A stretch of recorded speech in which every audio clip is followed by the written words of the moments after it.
Dua unit rumah terbakar di Jalan DI Panjaitan, Lorong Bakti, RT 23, RW 9, Kelurahan Tangga Takat, Kecamatan Seberang Ulu 2, Palembang.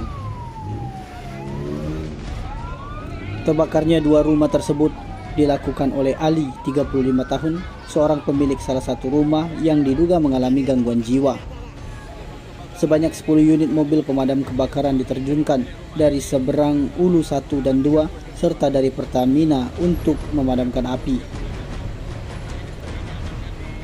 Di lokasi yang sama, Kapolsek SU1 Palembang Kompol Bayu Arya Sakti mengatakan penyebab kebakaran sendiri diduga sengaja dibakar oleh pemilik rumah.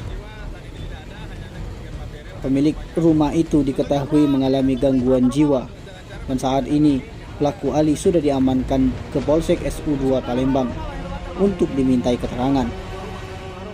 Polsek SU2 Palembang Lanjut Bayu saat ini sedang mengalami dan mendalami bagaimana cara pelaku membakar rumah tersebut. Terjadinya kebakaran ini apa, Bang? Penyebab kebakarannya ini diduga dibakar oleh pemilik rumah. Jadi pemilik rumah ini mengalami gangguan kejiwaan. Seorang pria berumur 30 atau 35 tahun. Saat ini sudah kami amankan di Polsek untuk kami mintai keterangan.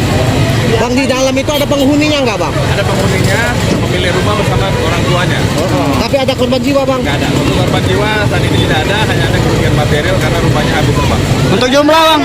Berapa rumah, Bang? Dengan cara masih kita dalami karena sampai saat ini masih diperiksa di Polsek. Untuk sementara berapa rumah, Bang, yang terbakar, Bang? Yang terbakar? Dua rumah. Dua rumah itu. Itu berbeda pemilik ya, Bang? Berbeda pemilik. Siap. Tim Liputan Sumsel Update TV melaporkan.